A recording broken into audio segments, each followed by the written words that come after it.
Welcome back for lesson 2.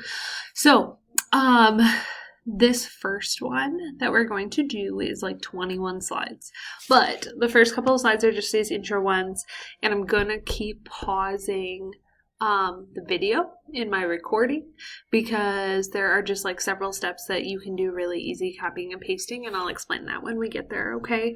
And then there are some that we need to slightly modify because I have not been able to get them to work.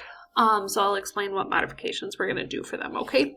So to get started, we are going to be applying custom formats. Like this is when like it automatically has the dollar sign. It automatically puts parentheses around negative numbers, those specific things, where it automatically knows that you're doing a date, that you're doing a time, those pieces, okay? So these first couple of slides just go through and explain how do you get it to do that, okay? Like what does it mean if you put in this symbol, and we're going to be putting those in here in a moment for this, okay? So this just walks you through here. And then we are ready to launch. So we're going to open up formats and autofills, this particular file. So I'm going to go to my lesson data files, 2, and you won't have a solutions file, but this formats and autofills. That's what we're going to go open up. So this is what it's going to look like, okay?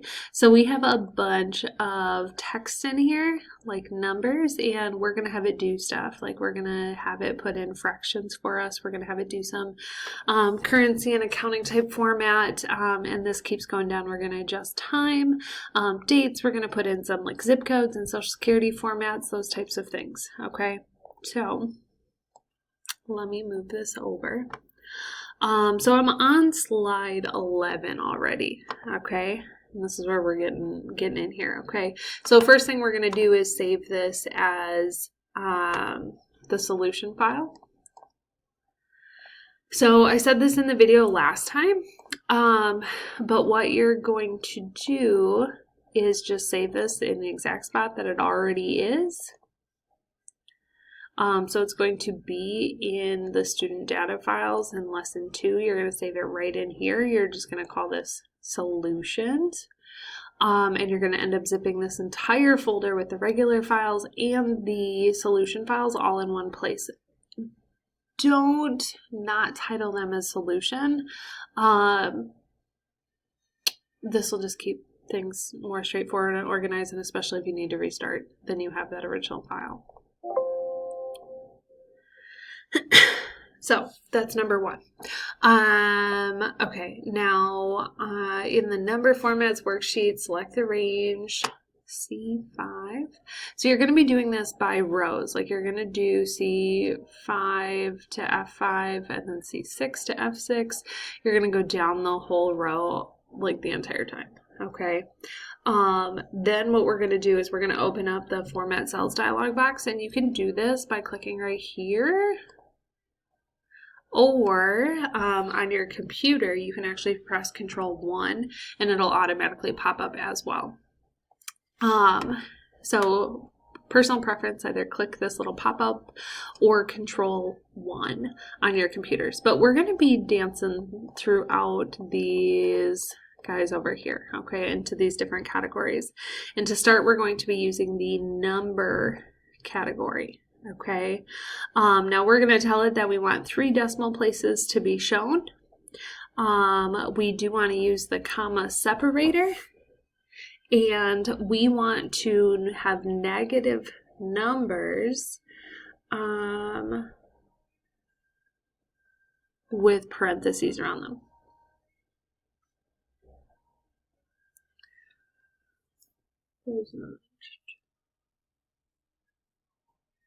Okay. Yes. Select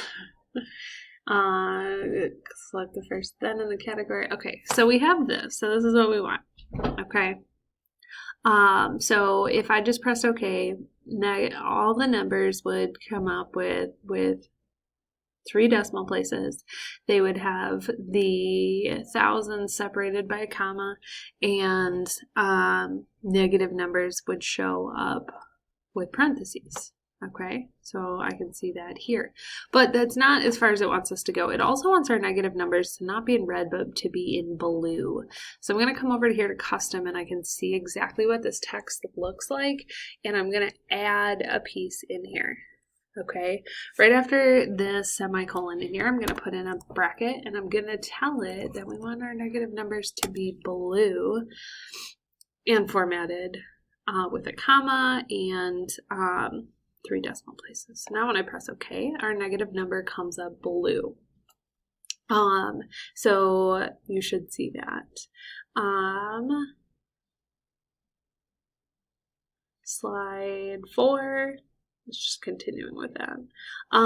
Then we get to slide 13, and this is where I'm going to pause some because slide 13, 14, 15 is just doing this exact same thing over and over and over again. So now we're going to come right here, and we're going to do the next thing. And what I recommend you do is highlight them, come over here, and you can straight up go to custom, and then in here, it's really small, you can highlight this and copy and paste this. Okay, so if you copy and paste it, it'll automatically show up. So we are saying that we should be using parentheses, our negative numbers should be in, or we should be in percentages. Our negative numbers should have parentheses and be in red, and it shouldn't, it should have 1 decimal place.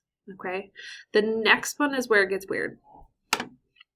So what it wants you to actually have it report is that if you have a positive number, it should say optimist, then negative numbers, then zeros, and then it should have text. And I have not gotten this to work. So when I come in here and I copy and paste this and press OK, I get a pop-up saying that it's not a built-in and it does not work. Okay, if you are getting this, try deleting this last part, like up to the 0. No, this one I just fully skipped, didn't I? Yeah, I didn't do that one. I couldn't get it to work. If you can get it to work, excellent. But if not, that's okay. So then you're just going to keep going down the line. Okay, so I'm going to pause it here. I'm going to do some of these and then I'll come back on.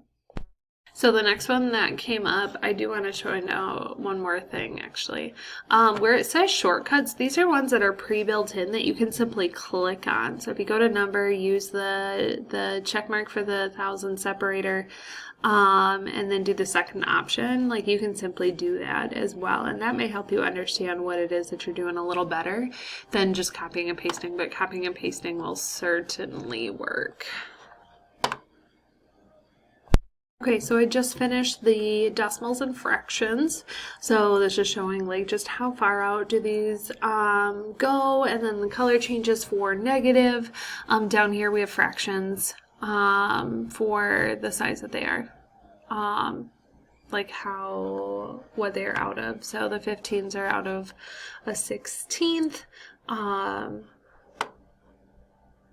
These fractions or whatever is just smoothest, whatever fits in, those pieces. But it can have like out to the 100th, whereas these ones are out to the closest 10th, just based on how many question marks are in there. So now on to accounting and currency. When you get to 20, let me put this over here. This right here is not the letters PTS. There's actually a symbol that's PTS. It's for like Spanish currency, but they now just used the euro, so this is not in there anymore. So if you can do this, wonderful.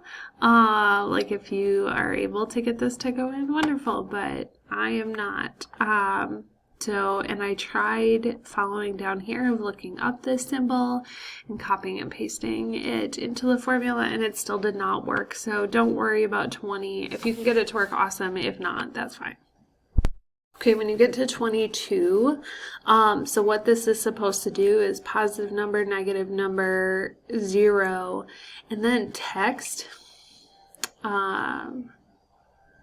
And I can get 22 to work properly, but the next one I cannot. Okay, it's supposed to do stuff with the text, and I don't know what it is. Like it's supposed to change it so that it says note colon and then whatever text was typed into that text box, and I can't get it to do that. Okay, like if I take this out and just go back to the one that it was right above this, then it works. Oh, this completely removed it. Interesting.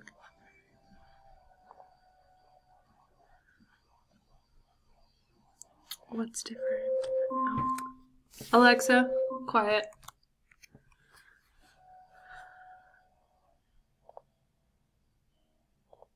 Yeah, I don't know.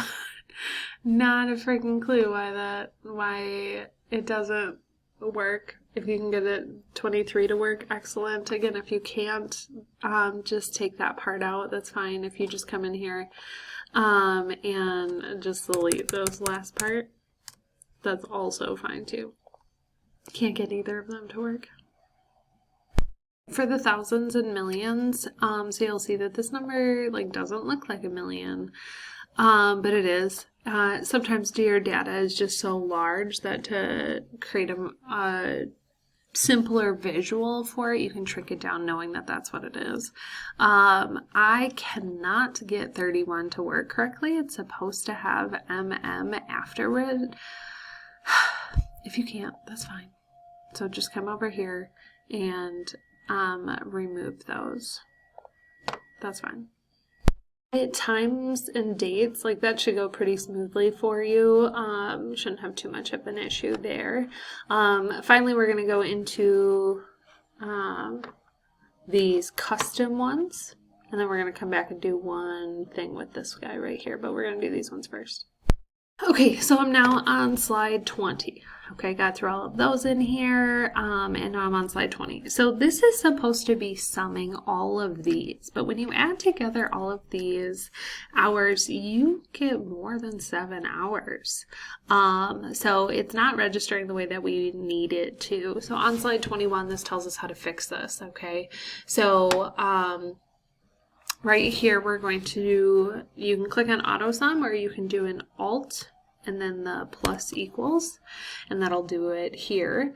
But we need to like, so we have this auto sum, but we need it to update the formatting. Okay, so we're going to come in here, and we're going to, you can copy and paste this in. I'm pulling from step number 8 on slide 20 right now. Or you can just put this H in brackets and it'll understand what it's supposed to be doing here. Like that, it specifies this will roll over and not just be normal hours. Like, we're not just talking a 12-hour period or even a 24-hour period, but that it needs to roll over and show more than that. So you simply put that in brackets and that's what it'll do. So we get 55 hours when that is done, okay? So we can press save on our solution file, and this one is all set, okay? Slide 21 just shows us what this should look like. Okay, so again, there's a couple of in here that I couldn't get to work, so you don't have to worry about those. Okay, such as number 7, I couldn't get to work. 23, I could not get to work. 31, I couldn't get to